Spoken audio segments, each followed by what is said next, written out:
balik pulau yang ini ada ilham Menteri JPM kita yang Jambu ni pada Rengas, yang inginkan satu perkataan yang lebih jambu, yang lebih berinovasi, inovatif, tidaklah seksi tapi satu perkataan yang mungkin dikemukakan dengan satu niat yang baik tapi kita tidak mengharapkan tahap itu sahaja. Saya bersetuju tadi bahawa apapun perkataan yang kita kemukakan untuk kita mungkin untuk mencipta suatu anjakan, yang lebih penting saya rasa rakyat ingin melihat apakah hasil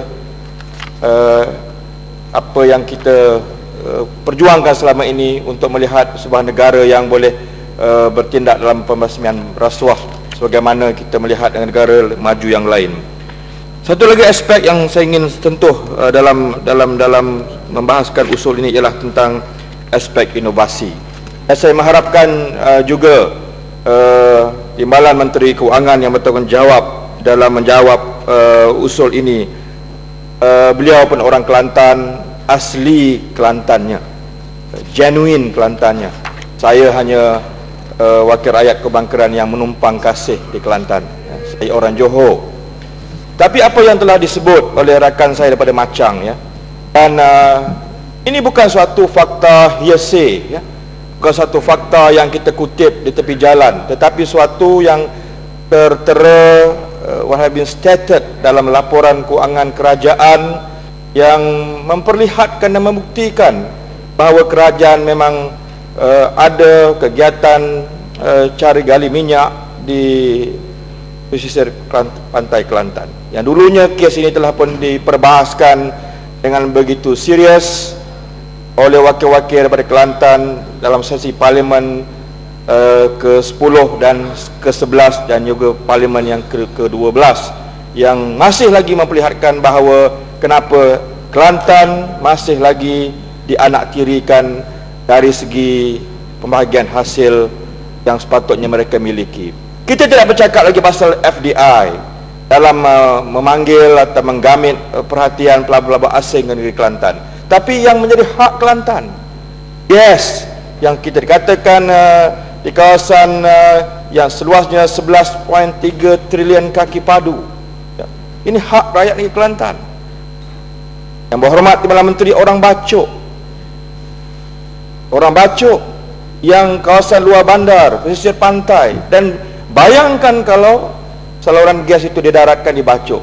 Tentu kita hari ini tidak lagi bercakap tentang masalah kemiskinan di Kelantan. Tentu kita boleh membayangkan akan wujud Kerteh 2, akan wujud Paka 2 di negeri Kelantan yang memperlihatkan pembangunan yang tidak lagi menjadi satu apa yang katakan dengan izin public outcry bagi rakyat negeri Kelantan. Jadi saya haraplah dengan pembuktian itu yang menjadi hak rakyat dalam negara kita bahawa asal One Malaysia, rakyat diutamakan itu akan menjadi benar-benar suatu kenyataan. Itu hak rakyat Kelantan.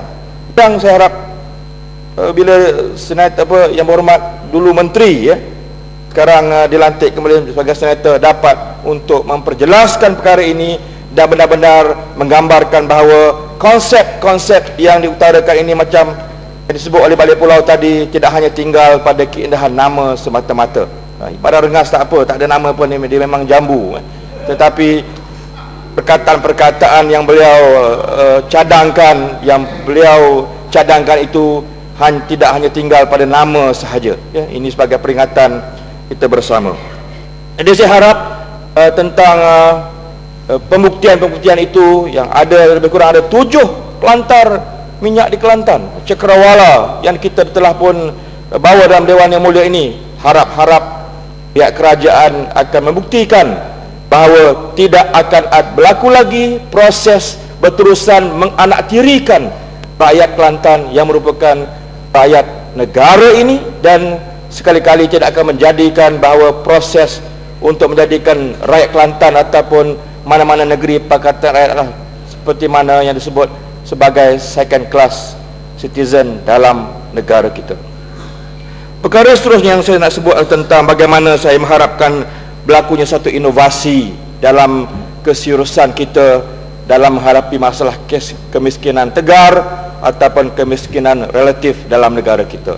Kita membelanjakan peruntukan yang cukup besar apabila kita menyebut tentang bagaimana seriusnya, dan kita belajar daripada apa yang berlaku di Amerika Syarikat, sehingga kalau kita mentelaah beberapa majalah ataupun jurnal antarabangsa di mana kita melihat ada suatu tulisan yang bertajuk dengan izin "There's no way like the American way".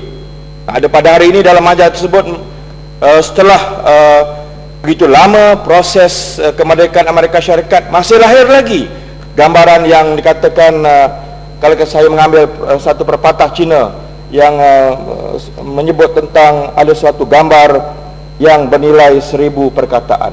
Dan majalah itu menyebut dan mewarnakan tentang bagaimana kehidupan orang kulit putih yang masih bangga dengan apa yang dikatakan the white supremacy, dengan di bawahnya lah satu gambaran tentang warga kulit hitam yang masih tidak dapat menikmati kemajuan dalam negara mereka. Kalau kita belajar dari proses ini, kita belajar daripada apa yang berlaku ini, kita tidak mahu itu berlaku dalam negara kita.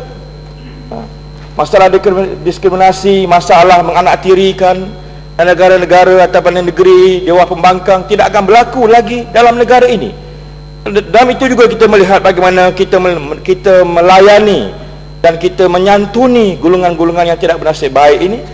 Sebagai contohnya, kita melihat ada suatu inovasi yang dibuat oleh negara kecil, negara yang ketinggalan jauh, yang mungkin namanya tidak disebut, ataupun kita melihat ada rakyat negara yang tidak mahu disebut namanya, itulah negara Bangladesh, yang hari ini ramai pekerja-pekerja mereka datang ke dalam negara kita. Tapi ada satu aspek yang kita belajar daripada apa yang dikatakan proses inovasi dalam mereka mengambil peranan seriusnya mereka, walaupun diinisiat ataupun dimulakan dengan seorang individu yang akhirnya memenangi suatu hadiah Nobel, iaitulah Profesor Muhammad Yunus dengan projek Grameen Bank, ya, yang kita melihat dari segi faktanya yang ingin saya kongsi bersama pada hari ini ialah bagaimana kita melihat ia bermula dengan memberikan pinjaman mikrokredit yang asalnya pada hari pertama dia memperkenalkan dasar ini, seorang peniaga miskin di Dhaka mendapat pinjaman US dollar $27, sehingga setahun kemudian mendapat pinjaman sebanyak $127 Amerika.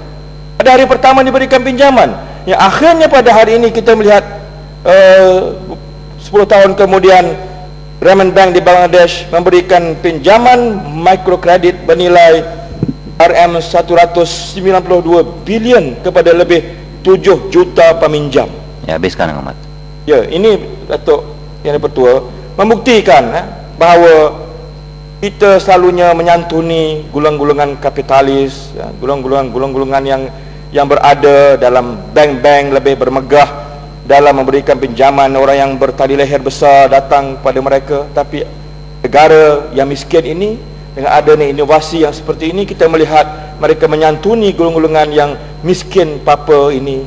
Tapi akhirnya hari ini membuktikan bahawa bank ini telah menjadi suatu benchmark penting dalam dunia yang disanjungi oleh orang-orang miskin, di mana hari ini kita melihat orang itu, tokoh itu mendapat hadiah Nobel yang sangat besar artinya kepada rakyat yang miskin ini. Jadi oleh kerana masa tidak mencukupi, saya rasa sekadar itu yang dapat saya berkongsi sama dalam kita membahas usul yang penting ini. Terima kasih. Terima kasih ya. Esok Menteri akan